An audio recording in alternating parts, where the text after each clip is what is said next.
Chapter 9. Back at the prison compound, the morning found the place in an uproar. Rumors flew back and forth between the men confined there. Chink's disappearance had been discovered an hour after he had departed. The body in the woods had been discovered by the farmer's son, sometime before 4 o'clock in the morning. The son, not too happy about his mother waking him up to go look for his father, had found the dogs inside the yard as soon as he came out of the farmhouse, so he knew at once something was wrong. After backtracking, he had found his father's body. Then he notified the highway patrol. The first thing they told him was that a convict had escaped. As soon as the count came up wrong, the highway patrol had been notified to be on the lookout for one black inmate. Later, when daylight came and they examined the grounds, the farmer's son had been the one to find 2 sets of tracks. One led toward the highway, the other led back to the prison compound. For a while, the officers stood around discussing the strange arrangement until the captain showed up. "It's simple as hell," he had growled. "One bastard got cold feet and ran like hell back to the compound." He glared around at the other officers. He watched them shake their heads in agreement. "I think we better root the bastard out right quick," he ordered sharply. "How do we go about that little old thing?" the night sergeant asked. He was already mad because it had happened on his shift. Now that it was becoming clear that it was 2 runners instead of 1, he was in a hurry to get hold of the one that had stayed behind. The captain didn't even bother to answer. He whispered with the lieutenant who was in charge of the highway patrol. They walked over to his car and sat down, talking together. The other officers glanced at each other sheepishly. They couldn't do anything until after their superior officer came back and gave them an order. "I wonder what the hell they're up to," one of the deputies asked a guard standing next to him. The guard shrugged his shoulders. "It beats the hell out of me. I'd think they'd be for rushing back to the compound and talking to each son of a bitch locked up there. Somebody knows something, and somebody will talk." "I was always under the impression that those guys were pretty close-mouthed," the deputy said, talking just to kill time. "That's the coldest shit in town, or else some of that shit you see on television," the guard answered quickly, glad to display his knowledge. Other officers had gathered around the 2 talking men, listening. "Them fucking punks up there would snitch on their mothers if they thought it would get them a few days off.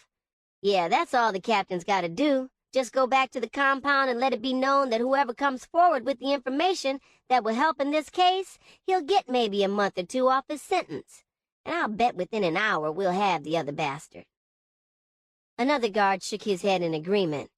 "You better believe it. John's damn right about that." "Well, I wish the hell something would happen," another highway patrolman stated. "I'm tired of these fucking bugs that keep flying around in these woods. It seems as if they've taken a personal liking for me," he said as he slapped at his cheek, trying to kill one of the millions of gnats that infested the woods. "Hey!" an officer in plain clothes yelled. "Don't none of you guys walk over there in that area. We want it clean, just like the killers left it, not cluttered up by you guys tracking around over there." The men fell silent as the stretcher-bearers came by, carrying the body. The silence held until the men had put the body in the rear of the ambulance and departed. The farmer's son walked up. "Well, what are these guys gonna do? Stand around with their fingers jammed up their asses the rest of the day?" "Take it easy, kid. Just another few minutes and everything will work itself out. Don't worry, the captain isn't sitting over there talking about the weather. You can bet on it," one of the guards stated, shamed by the man's words. The young farmer looked at the guard. "And just what the hell were the guards doing last night to allow these murdering bastards to roam around loose? I thought you guys guarded them punks over there and didn't allow them to walk through the woods like they owned them." The sergeant glanced up. Hurt was in his eyes. "Listen, son, I understand you're hurt about your father's death, but you and your father have brought prisoners back before, just so that you could collect that $50 on them. So you know what's happening over there at the compound. I remember the last time your father was there, The captain personally warned him about not taking any chances when arresting these guys, because some of them could be dangerous. The sound of another car arriving cut off the farmer's reply. All the men standing in the woods waited silently until the car parked. From where they were, they could see the captain and lieutenant get out of their car and walk over and join the men who had just arrived. They came through the woods together. The new arrivals had 2 bloodhounds on their leash. The dogs strained to get loose. The smell of blood excited them. Excitement ran through the crowd of men as they watched the dogs approach. It was just a matter of time now, they knew. Some bastard would be busted before the sun got up in the sky good. The dog handlers led the dogs over to the tracks leading back to the compound. Quickly the dogs picked up the scent. They started baying at once. Slowly the men set out on the tracks. The captain waved the sergeant over toward him. "Tom, you rush on back and have the men get ready for count. Have each man at his bunk when we get there." "Yes, sir," the sergeant answered sharply, then took off on a slow run. He reached the pickup truck that the state supplied for them. In seconds he was gone in a cloud of dust. The men followed behind the dogs and everybody was silent, each man deep in his own thoughts. The nearer the dogs got to the building, the louder their barks. The men following almost had to run to keep up. When the sergeant went inside the dormitory, it wasn't necessary for him to explain anything. All he had to do was ring the count bell. The sound of the bell going off set the inmates into motion. They scurried toward their bunks like trained mice. Jimmy glanced up and down the aisle nervously. He kept telling himself over and over again that he didn't have anything to worry about. But why this unscheduled count? Maybe Chink got busted. If so, did Chink involve him? He wondered over and over again. If he had, all he had to do was deny it. It was just a case of his word against Chink's. There was a sudden commotion outside. The men nearest the windows craned their necks trying to see. Suddenly the rumor came back down the rock. They had bloodhounds outside. The word filled Jimmy with fear. He hadn't thought about that. Dogs. Bloodhounds. He couldn't believe it. They were wrong. Suddenly the sound of a hound baying came to all the men inside the building.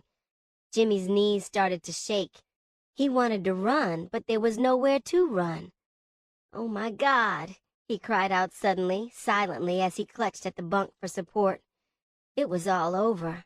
He knew it. He didn't even glance up when the back door opened and the dogs came in, followed by 8 white men. Before the dogs reached him, they started to strain at the leash. All at once Jimmy couldn't take any more. He knew the dogs were coming straight for him. He broke and ran. "Stop him!" the captain roared. "God damn it, stop him!" His order was followed by the quick work of 4 prisoners.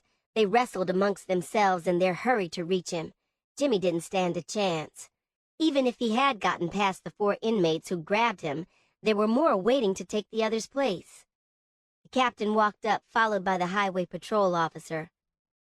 "You might as well handcuff the bastard and take him on down to the county jail. See to it, Ed, that the son of a bitch is booked on first-degree murder."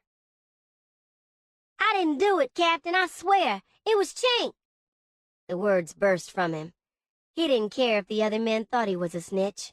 It didn't matter right at that moment, even though, in later life, those very words would end up haunting him to his death. They would brand him as a snitch from that day on. "Please, Captain, please," he begged. The captain glanced down at the man falling on his knees. It was enough to turn his stomach. He hated informers. Too many of them came through his office snitching on their friends.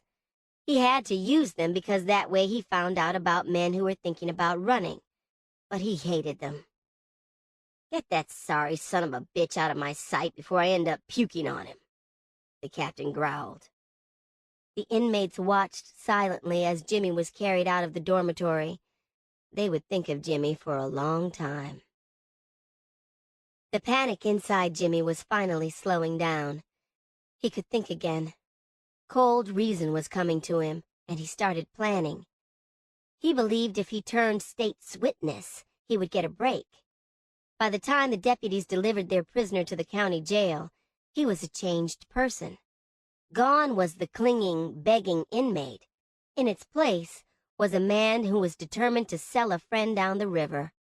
Jimmy had made himself forget that he had begged Chink to take him along. There was no thought in his mind that, had he waited and allowed Chink to lead the way, they wouldn't have run into the farmer. He was determined to take the witness stand against his friend.